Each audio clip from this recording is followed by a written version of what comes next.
IPL 2021 के दोस्तों suspend होने के बाद से ही फैंस काफी नाखुश दिख रहे हैं। लेकिन आपको बता दें कि ये कोरोना काल में कोई पहला सीजन नहीं खेला जा रहा था। इससे पहले भी आईपीएल 2013 था, यानी कि 2020 में जो खेला गया था वो भी कोरोना काल में सफलतापूर्वक खेला गया था। आखिर उसके पीछे सफलतापूर्वक होने के राज क्या थे? तो दोस्तों आपको बता दें, इसके लिए भारतीय क्रिकेट बोर्ड यानी बीसीसीआई को काफी रुपए खर्च करने पड़े थे, लेकिन पूरा टूर्नामेंट सुरक्षित तरीके से सफल हुआ था। जैसा इस साल हुआ है वैसा उसमें कुछ भी ऐसे लफड़े नहीं हुए थे।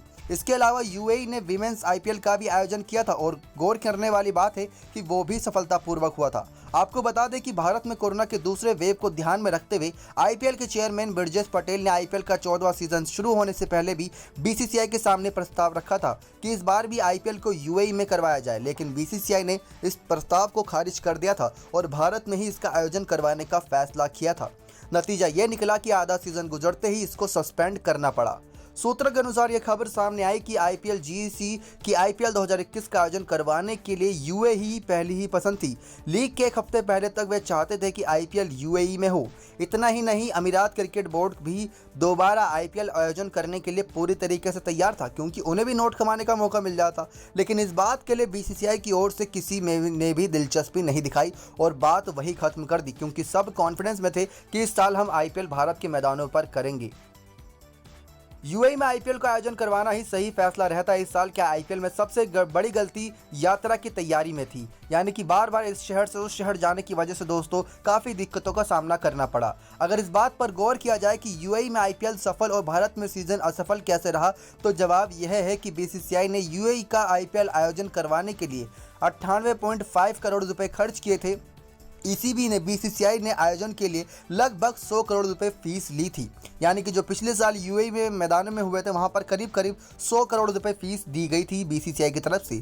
सिर्फ यही नहीं, बीसीसीआई ने 9.49 करोड़ रुपए कोविड-19 की ऑन साइट टेस्टिंग के लिए 3 करोड़ रुपए बाय बबल पर खर्च किए थे। आपको बता दें कि जितना पैसा ईसीबी ने आईपीएल होस्ट करने के लिए बीसीसीआई से फीस ली थी, वो भारत में होने वाले आईपीएल के स्टेट एसोसिएशन द्वारा ली जाने वाली फीस से दोगुनी थी। तो इसी वजह से दोस्तों बीसीसीआई इसी वजह से मात खा गई। जहां पर आईपीएल 2019 में भारत में टेस्ट स्टेट एसोसिएशन मैच की होस्टिंग के लिए 50 लाख रुपए फीस लेती थी, तो यही चीज़ आईपीएल 2020 में दोगुनी हो गई थी। एक मैच की फीस 1 करोड़ रुपए हो गई थी। इसके अलावा बीसीसीआई ने महिला आईपीएल के लिए भी ईसीबी को 2.52 करोड़ रुपए दिए थे। इतने खर्चे के बाद बीसीसीआई ने आईपीएल 2020 के सिर्फ कोविड-19 टेस्ट करवाने के लिए 10 करोड़ रुपए खर्च किए थे। इसके लिए उन्होंने यूएई के वीपीएस हेल्थ केयर को हायर किया था, जो ऑन साइट कोविड-19 के टेस्ट और मेडिकल सुविधा देती है। सूचना के अनुसार यूएई आईपीएल के दौरान कुल 20,000 कोविड टेस्ट हुए थे, जिनका खर्च 9.5 करोड़ रुपए आया था। यूके का कंपनी रेस्ट्रो सॉल्यूशन को आईपीएल 2020 के बाय बबल की जिम्मेदारी दी गई थी, जिसकी कीमत करीब 2 करोड़ 90 लाख की। आपको बता दें दोस्तों कि इस साल मुख्य रूप से क्यों फेल हुआ आईपीएल। बीसीसीआई ने यूएई में सीजन का आयोजन ना करवाकर भारत में लीग का आयोजन किया, जहां पर सबसे तेजी से फैला है कोरोना वायरस। और उसने दूसरी बड़ी गलती दोस्तों ये करी कि शहर से दूसरे राज्य जाना पड़ा, क्योंकि एक मैच अहमदाबाद में होता तो एक मैच बेंगलुरु में, दूसरा मैच मुंबई में, फिर दिल्ली में, ऐसे करते 6 स्टेडियमों का चुना गया था। बाय बबल के लिए यूके की कंपनी रेस्ट्रो सॉल्यूशंस को हायर नहीं किया। बेहतर मेडिकल फैसिलिटी खिलाड़ियों और स्टाफ को मुहैया नहीं कराई गई। सबसे बड़ी गलती ये निकल के सामने आई कि वरुण चक्रवर्ती अपने कोहनी को स्कैन करवाने के लिए बाय बबल तोड़कर बाहर निकले और अगले ही दिन वो मैच खेलने के लिए फिर से आ गए। अगर कोई बाय बबल तोड़ के जाता है तो सुरक्षा नियम यह कहते हैं कि उसको 1 हफ्ते का क्वारंटाइन सेशन बिताना पड़ेगा, लेकिन वो सब ताक में रख दिए। बहरहाल आईपीएल के एक सीजन से लगभग 7,000 करोड़ों का रेवेन्यू बीसीसीआई के पास आता है, लेकिन इस बार क्योंकि आईपीएल बीच में ही स्थगित करना पड़ा, इसीलिए बीसीसीआई को 3,500 करोड़ का नुकसान हो गया। अगर बीसीसीआई ने आईपीएल जीसी को यूएई में आईपीएल 2021 करवाने का प्रस्ताव मान लिया होता तो शायद ये सीजन भी सफलतापूर्वक होता पिछले सीजन की ही तरह। आप क्या कहना चाहते हैं दोस्तों इस बारे में? क्या बीसीसीआई ने भारत में करवाने का आयोजन फैसला सही किया था? क्योंकि बीसीसीआई तो यही चाहता है कि भारत के स्टेडियमों के जितने भी ग्राउंड स्टाफ मेंबर और जितने भी खिलाड़ी हैं वो सब भी अच्छे से खेल सकें और ज़्यादा किसी को कोई नुकसान ना हो, सबकी अच्छी कमाई हो, भारत का पैसा भारत देश में ही मौजूद रहे। लेकिन अब हालात जिस प्रकार से बिगड़ रहे हैं उनको देखते हुए पूरी तरीके से नुकसान में जाती नजर आई बीसीसीआई। भले ही 29 मैचेस हो गए हों, 31 मैचेस जो सबसे रोमांच भरे मैचेस होते हैं, जो दिल की धड़कनें रोक देने वाले मैचेस होते हैं, दांतों तले उंगली दबाने देने के लिए मजबूर करने वाले मैचेस होते हैं, वो बचे थे। क्योंकि आधा सीज़न तो दोस्तों हर टीम इतनी सीरियस नहीं होती है, बहुत ज़्यादा सीरियस होती है, लेकिन क्या कर सके क्योंकि वो शुरुआती मुकाबले ऐसे हो जाते हैं जहां पर हार जीत लगी रहती है। लेकिन अंतिम मुकाबले में दूसरी टीमों की बागडोर दूसरी टीमों के हाथों में होती है कि वो प्लेऑफ में पहुंचने देगी या नहीं। असली मुकाबला तो दोस्तों हाफ सीजन के बाद ही शुरू होता है। और देखा जाए तो बाकी सभी टीमों के साथ साथ मुकाबले हुए थे, सिर्फ दिल्ली कैपिटल्स और पंजाब किंग्स के 8-8 मैचेस हुए थे। इस सीजन का जो मैच जब तक स्थगित किया गया है तब तक दिल्ली कैपिटल्स नंबर 1 पे है।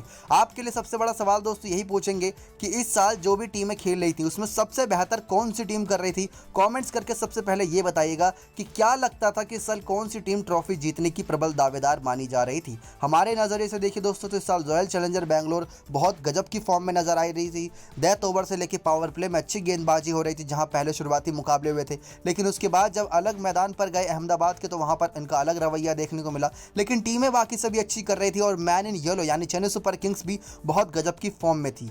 लेकिन इस साल बीसीसीआई के कुछ कठोर फैसलों ने, जो एक तरीके से सही फैसले थे उस समय के लिए, लेकिन जिस प्रकार से कोरोना की दूसरी लहर फैली उसको देखकर दोस्तों सभी भारतीयों का दिल बहुत तेजी से धड़क रहा है, क्योंकि सब नहीं जानते थे कि कोरोना वायरस के चलते भारत देश में फिर से कभी लॉकडाउन लग भी पाएगा। सब यही सोच रहे थे कि दोस्तों अगर कोरोना वायरस के चलते कभी लॉकडाउन लगेगा तो हल्का फुल्का लॉकडाउन लगेगा, जो हो सकता है सिर्फ एक हफ्ते के लिए हो या 2-4 दिन के लिए। लेकिन इस बार लगातार लॉकडाउन की वजह से हर तरफ, हर क्षेत्र में, हर बिजनेस में काफ़ी ज़्यादा हाहाकार मचा हुआ है। कोरोना की वजह से दोस्तों बहुत ज़्यादा दिक्कतों का सामना करना पड़ा। पिछला सीज़न भी आईपीएल का स्थगित किया गया था निश्चित काल तक के लिए, यानी शुरुआत में मार्च के महीने में होना था, लेकिन उसको अंत में कराया गया था सितंबर के महीने से शुरू। और इस सीज़न की बात करें तो इस सीज़न की दोस्तों डेट एकदम फाइनल थी और बीते 6 महीने के अंदर 2 आईपीएल सीज़न आयोजित करना कोई ज़्यादा कठिन बात और आसान बात भी नहीं होती, लेकिन फिर भी बीसीसीआई ने ये बड़ा कठोर कदम उठाया। लेकिन सबसे बड़ा फैसला दोस्तों उनका ये रहा था कि जो शुरुआती वो फैसले ले रहे थे कि मुंबई के 3 स्टेडियम है, वहाँ के तीनों स्टेडियम पर हम एक ही होटल में सभी स्टाफ मेंबर और टीम मेंबर को ठहराते हैं और वहीं से बसों से आवाजाही हो जाएगी और उन्हीं 3 स्टेडियम पर सारे मैचेस कंप्लीट तरीके से हो जाएंगे। क्योंकि कई बार एक दिन में 2-2 मुकाबले होते हैं, तो एक मुकाबला दूसरे स्टेडियम में और एक मुकाबला दूसरे स्टेडियम में हो जाएगा, कोई दिक्कत वाली बात नहीं थी। लेकिन उसमें भी बीसीसीआई ने थोड़ा लालच करते हुए 6 स्टेडियम में पैसे बांटने की सोची, 6 स्टेडियम में मुकाबले को शेड्यूल कर दिया, जिसकी वजह से दिक्कत का सामना करना पड़ा। क्योंकि दोस्तों यहाँ पर खबरें ये सामने आई हैं कि एक शहर से दूसरे शहर जाने के बीच में ही जो आवाजाही होती है उसी के बीच में कहीं ना कहीं उलटफेर हुई है और ये बाय बबल को ताक पर रखते हुए कोरोना नियमों को सभी भूलकर अपनी मस्ती में मगन थे, जिसकी वजह से कोरोना को नज़रअंदाज करना कितना महंगा पड़ सकता है ये आप सभी ने देख लिया। 3,500 करोड़ दोस्तों, 3,500 करोड़ बहुत बड़ी रकम होती है। 3,500 करोड़ दोस्तों सचमुच ही बहुत बड़ी रकम होती है। लेकिन 100 करोड़ बचाने के चक्कर में और बीसीसीआई ने भारत देश का फ़ायदा करवाने के चक्कर में अपने 3,500 करोड़ का नुकसान करवा लिया। हम तो यही चाहेंगे दोस्तों कि बहुत जल्द ये सीज़न दोबारा से हो और सारे 31 मैचेस सफलतापूर्वक हो और एक ऐसी विनिंग टीम सामने आए जो हम सब कह सके कि हाँ, साल 2021 सीज़न 14 खिताब इस टीम ने जीता था। नेक्स्ट स्पोर्ट्स की रिपोर्ट।